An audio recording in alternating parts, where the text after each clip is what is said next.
Hello everyone, my name is Jimmy Dessa. I'm the VP Student Services at the Simon Fraser Student Society. I'm here to inform you about the UPass referendum that's occurring November 21st to 23rd. For those of you that don't know, the UPass is a universal transit pass that's provided to all SFU students.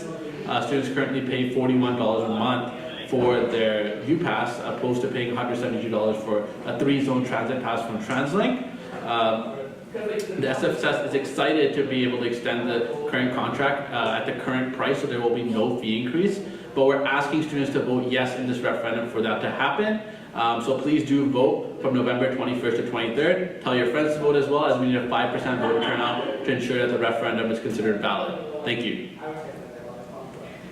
Jimmy. Hello everyone, I am Dee Gorin, I'm the IEC Chief Commissioner, and my partner Marco couldn't be here today, but myself and Marco collected questions that students had asked us during our outreach events that we're now going to ask Jimmy that are of interest with regarding to the UPass. So the first question, which came from a very lovely student here at the Burnaby campus, was it's noted in the referendum that the monthly fee will remain $41 a month. Given that there have been increases in the past, is there a possibility that there could be an increase in the future, and how would that look like exactly? How would the process look like?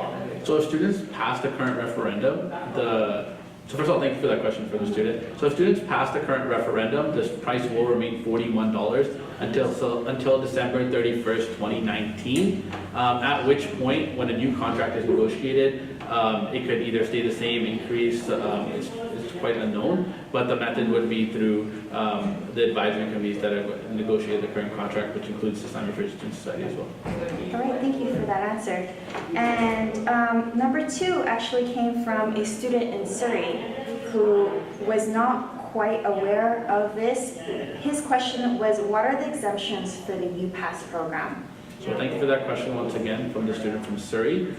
So there are exemptions available online on the SFU website. The few that come off the top of my head are medical exemptions if you are unable to take transit, at which you can get a medical note from your doctor to exempt you from the UPass. Also, if you live outside of the Metro Vancouver region and therefore you're unable to use the UPass, mainly the exemptions are for students that are unable to use it. And the third one that I remember is if your transit time from home to school to your class is more than 2 hours based off Google Maps.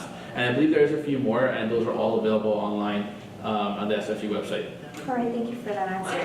And our third question is more of a historical, history-based question. How exactly were the details of our program made with TransLink by negotiation? How does that work exactly? So the way that the plan or the contract is negotiated is between multiple stakeholders. These include all the institutions that are involved in the post-secondary institutions that are involved with the UPass program and their representatives, as well as representatives from each student society, which includes representatives from the SMSS, who negotiate with representatives from TransLink, and representatives from the BC government, who are all stakeholders as well. So based off that negotiation, we're able to come up with a contract. All right, and this one's a bit more specific relating to exemptions. A student also from Surrey asked, they were saying that it takes them about an hour and 45 minutes to get to school, which is just a little bit below the 2-hour exemption. So they asked whether they could still plead their case. So the student still has the option of approaching the SFU committee that deals with exemptions, but unfortunately the situation is that they'll most likely not be able to be exempt. Because the only way this program works is everyone that's able to use it pays into the program. It's the only way the UPass program is possible, and it does benefit all students, as this individual will also have the opportunity to use the services of the UPass program whenever is possible. But they can still plead their case. But if they don't fall within the rules for exemption, they cannot be exempt. All right, thanks. And another question. This one was also from Burnaby.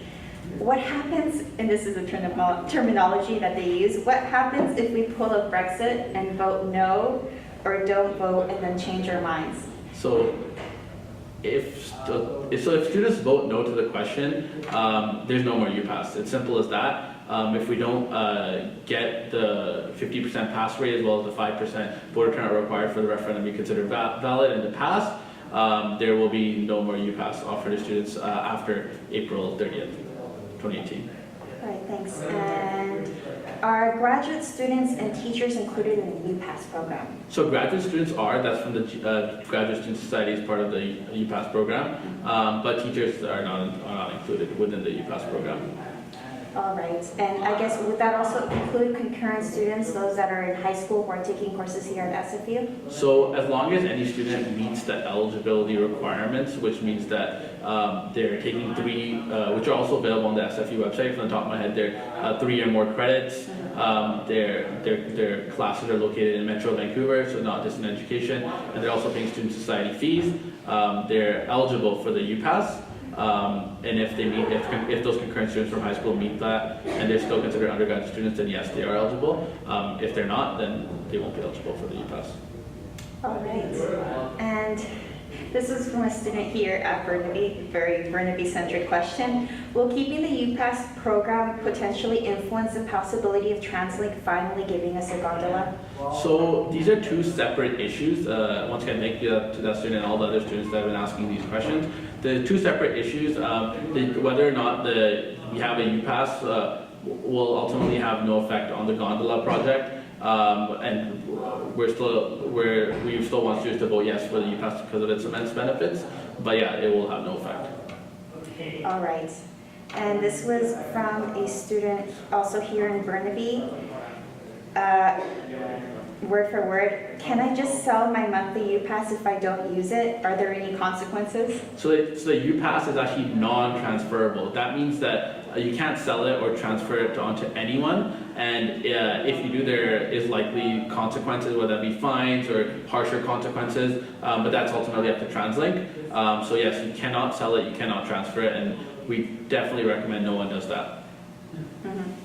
And can I use my UPass in another transit jurisdiction, like BC Transit, for example? So the UPass is only valid in TransLink operated services, so that's all the TransLink services in Metro Vancouver. Outside of that, it's not valid, and its primary purpose is to service students' transportation to and from school, and as well around it within the Metro Vancouver region. All right, thanks. And why is there only 3 days of voting?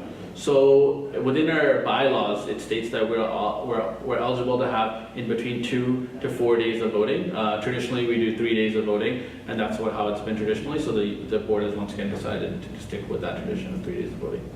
All right, and this is the tough question, or maybe a bit of a silly question, but this was from a student that I actually got this question from a student here in Burnaby. I heard the SFSS does not support the UPass program. Is that true? No, it's actually quite the opposite. The SMSS is in complete support of the UPass program, and we encourage everyone to vote in favor of it. Where the SFU actually, this Science Fiction Society is one of 2 schools where they actually initiated the UPass program initially in 2003. So we're definitely behind it historically and currently as well. So we do encourage everyone to vote in favor of it, and we're definitely behind it 100%. All right, thank you, Jimmy. Thank you. Thanks for giving us this info Q&A. So thank you. I'd like to thank the IC for hosting this Q&A session. And just to end off, I just want to let everyone know to vote in favor of the UPass November 21st to 23rd. You'll get a voting link in your SFU Connect emails. From there you can vote. We do encourage you to vote in favor of it, and let your friends know as well, as we need a 5% voter turnout for the referendum to be considered valid. And for any other questions, feel free to contact me anytime at vpstudentservices@sfs.ca. Thank you. Thanks.